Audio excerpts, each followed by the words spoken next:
Hey everyone, welcome back. I'm so excited that you are here. We have been having some fun, amazing adventures together. I hope that you were able to see my live recently where we explored something and we tried something together, and well, it was what it was. A learning adventure? It is. Anyway, hey, I just wanted to talk to you about hugs. How do hugs make you feel? Oh, someone's saying that it makes them feel really good inside. And safe? Happy? What if you were sad? Does it comfort you and make you feel a little bit better? Oh, yes. And I do know a lot of friends who don't really like to get touched either. And sometimes touch can make them not only feel uncomfortable, but for some people, touch can feel like it hurts. Wow, that's a lot to take in. And you know, everybody's experiences are so different, can be so different than our own.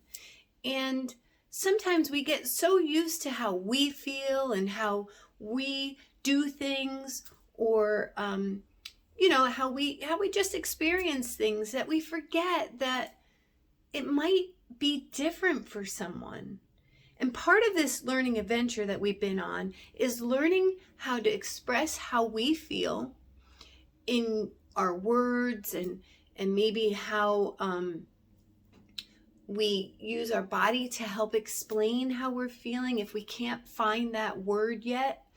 And it also is about being kind and listening to other people just as much as we would like to be heard, and that we have something sometimes that we want to say or need to say. So do other people. And for other people, it might be hard just as much as it was for you. And hey, if it's not that hard, that's awesome. I love that you're getting to that point where you can use your words to help explain. So why don't we, what we call, pay that forward and help someone else who might be having a hard time? And maybe they're not even really able to express things the way that we do. Maybe they're not able to use all of their words yet. And maybe they just have a hard time speaking, and they have a different way of communicating. And that's why I always talk about using our eyes to help us understand things that we may not be hearing from words that someone's saying, but we may be able to see things about how they're acting, or how they're standing, or how their eyes look, or how their head is down, that may help us understand a little bit better about how someone's feeling. Yeah, that's a big part of being in your community and with your friends or your family or your school or your place of worship if you go, all different kinds of places that you may find yourself in, that when we stop and we look around us, we're going to get to see a lot about what's happening, and we can make really super good choices to be part of the solution and make a difference and be the difference, maybe for someone else.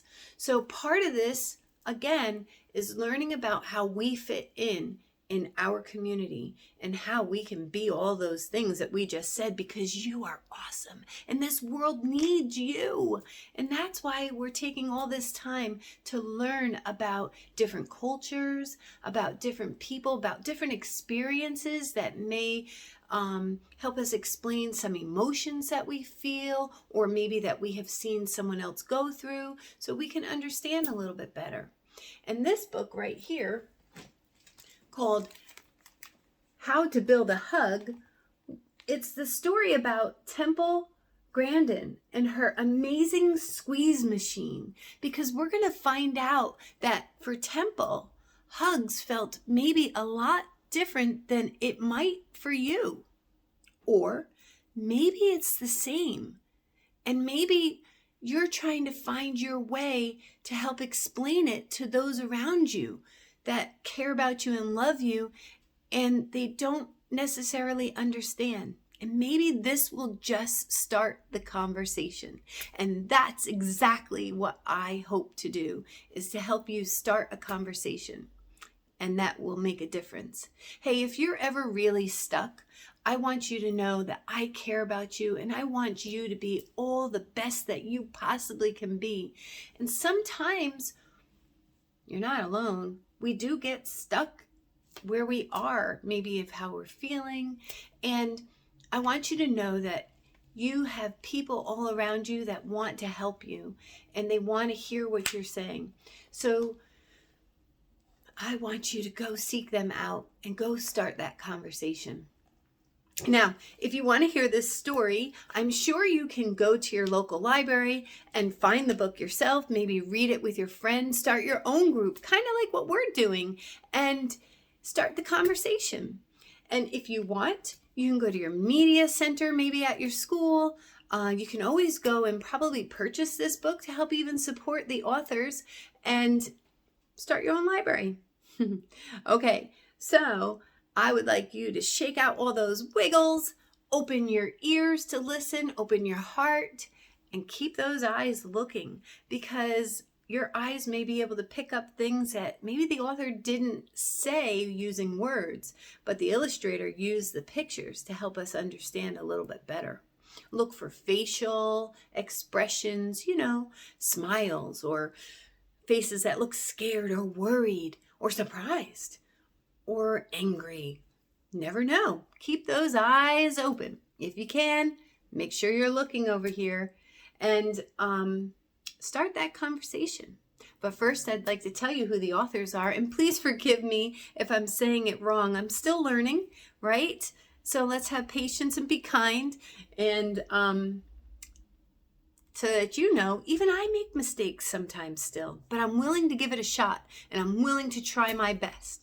So this was written by Amy Guglielmo and Jacqueline Torville, and illustrated by Giselle Potter.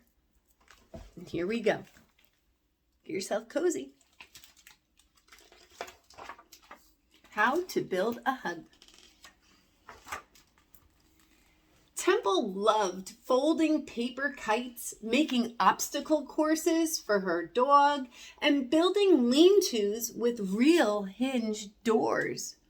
Wow, she's very talented. I don't know if I could do all those things. Do you have a talent or ability like that too?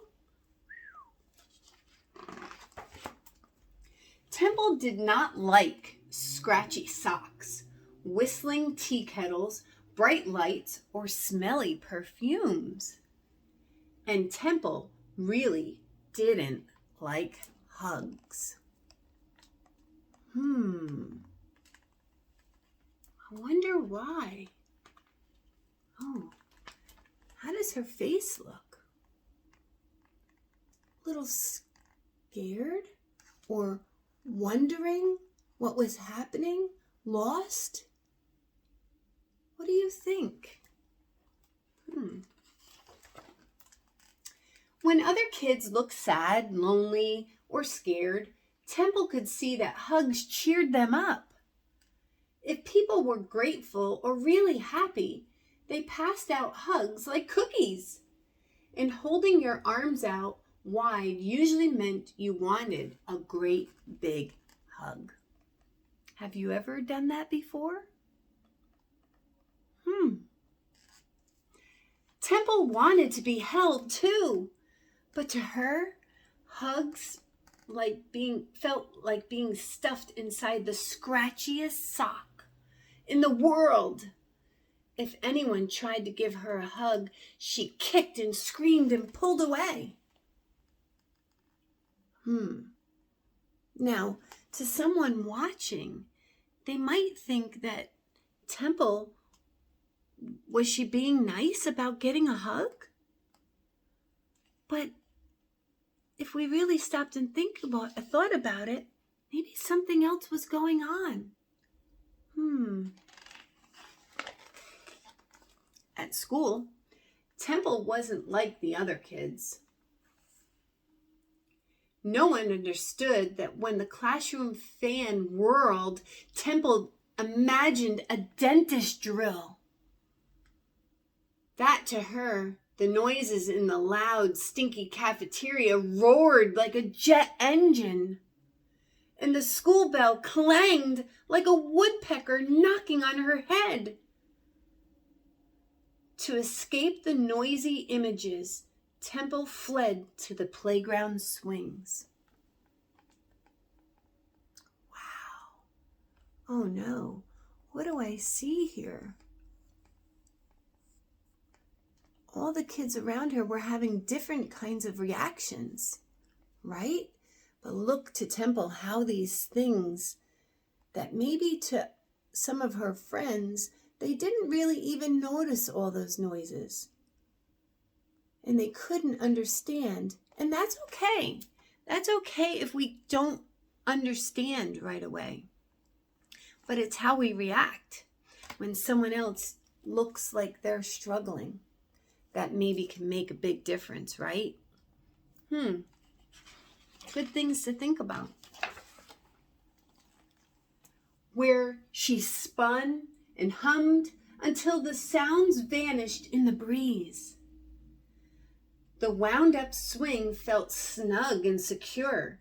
Is this what hugs are supposed to feel like? Temple wanted a real hug.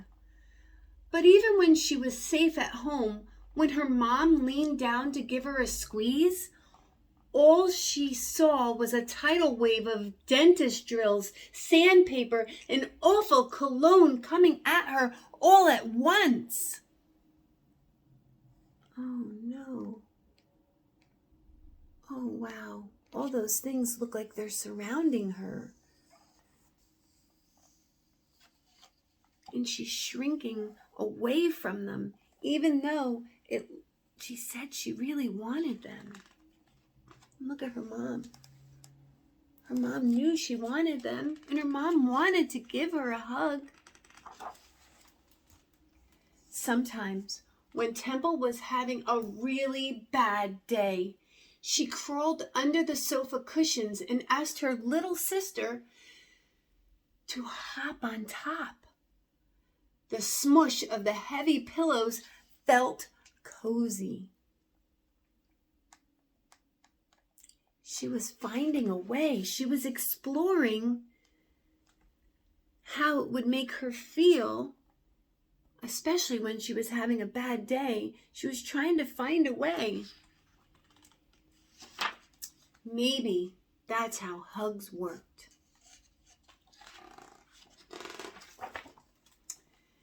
Year after year, Temple filed away images of every hug she came across. The firefighter coming to the rescue with a ladder and a hug when the neighbor's cat got stuck in a tree. The teary-eyed couple at the train station embracing as the whistle blew.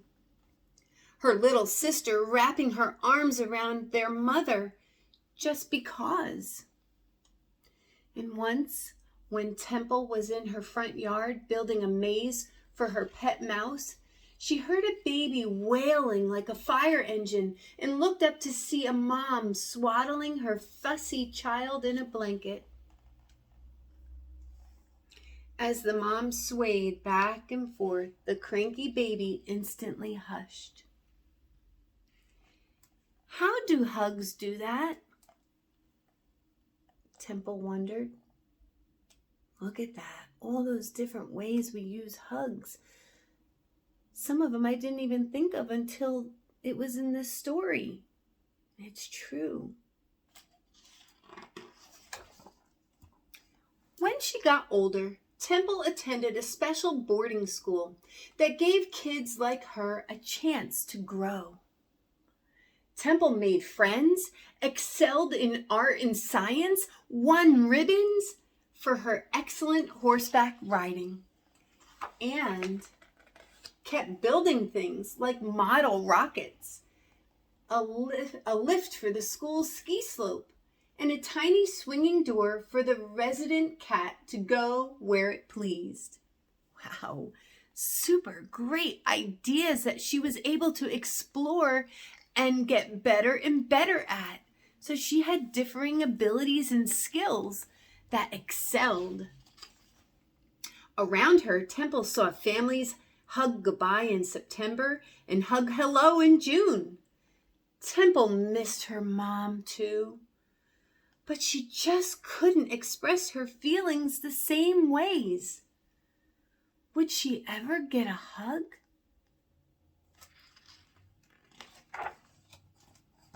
At the end of the school year, Temple was invited to spend the summer at her aunt's ranch in Arizona. Temple kept busy, drawing and painting, reading books about inventors, and fixing things around the farm. She even made a machine that opened and closed the ranch's heavy front gate. Wow, pretty impressive, Temple.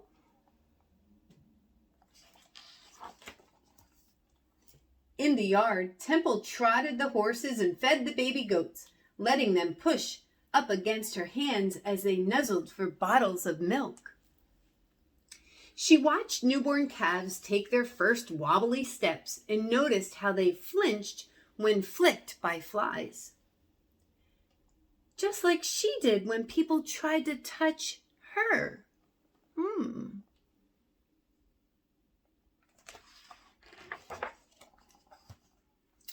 On the day of the calves' first checkup, Temple heard frantic mooing and raced outside to see what the matter was. A ranch hand was leading a skittish young cow into a mysterious device.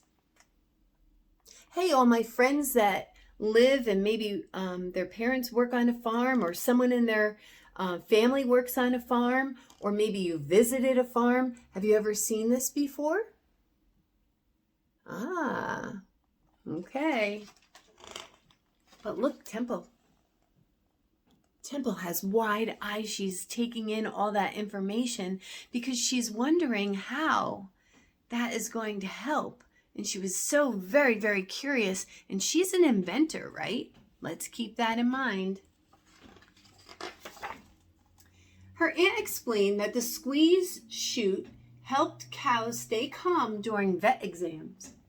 Temple watched as the man pressed a lever, releasing sides that cradled the animal in a snug embrace.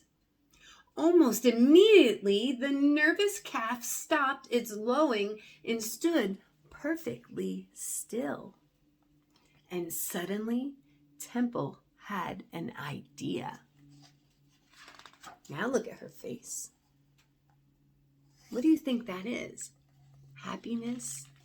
Hope? Hopeful? Excited, maybe? See, very important to watch and notice how people are feeling. She ran to the barn and quickly sketched a plan. She took measurements and sawed planks.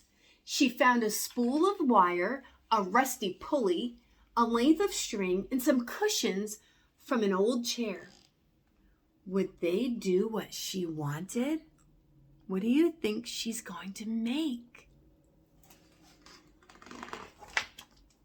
Temple called for her aunt to come see. Then she crept inside her creation and pulled on the string to let the sides slip around her.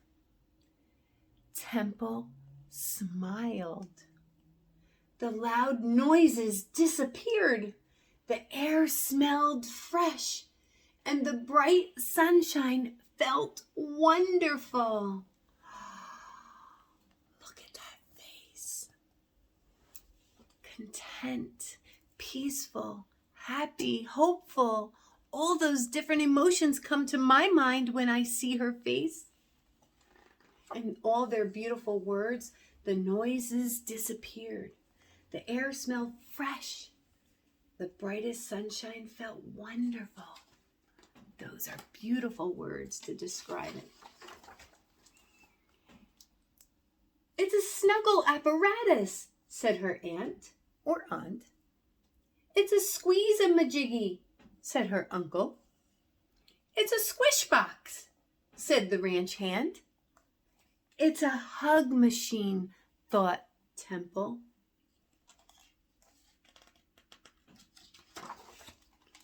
Temple brought her invention back home at the end of summer. Every time she felt nervous or scared, she slid inside for a cuddle. But after a while, she began to use the machine less and less. And then, almost not at all. Then one day, her machine broke.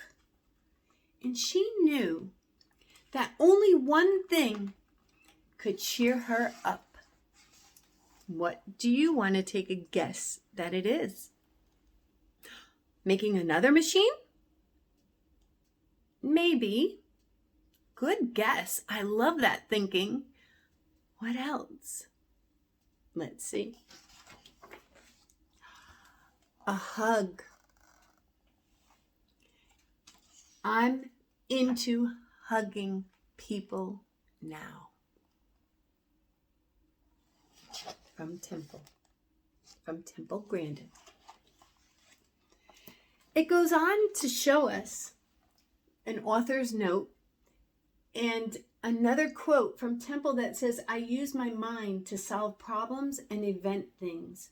And I would really, really encourage you to please go on to read all of Temple's story. It's amazing, her resiliency and her desire and her differing abilities, because we all have differing abilities, right? That matter in this world. And she decided deep inside of her that what she wanted the most would motivate her to discover a way to communicate that. And she worked on herself. Now, we all have different things that we're going through, whether it's our different experiences, our different emotions. And, I work with a lot of children that experience a lot of what Temple is going through. And they have taught me so much, not only about themselves, but about me and my thoughts and my experiences and how sometimes I would assume, and sometimes we all just do that, but I'm not too big to say that I'm sorry. Sometimes I have to be, and I have to be big enough to say I'm sorry. And I just love the fact that you guys are here learning about how everyone is so super, super special, and everyone has a chance in this great big world. This world is big enough for every single one of us. And if we just took a moment to get to know each other and to lend a hand, like they say, and be kind and use words that empower people and lift them up, we sure can make a better world, right? And I just want to say that Temple has gone on to do so many wonderful, great, big, life-changing things for a lot of people. And I just wanted to give a special time for us to read this book. And I want to challenge you. I really want to challenge you to go and be the difference, make a difference, and you know what? Be kind, right? We want this world to go on to be even bigger and better than what it is right now. And you have a huge part of that plan. So thank you for that. I hope this starts the conversation. And I hope that you'll realize that not everybody looks the same. We're not all tall. We're not all short. We have different skin colors that make us all beautiful and special and unique. But at the same time, everyone is, right? So let's give a chance. Yep, we can do it because we all have a special part in this world. And I love that about you. So, hey, don't forget to like and subscribe and come back again so we can share more learning adventures and encourage each other to be the best that we can be. I would like you to have a great week, and I'll see you again. Bye, guys.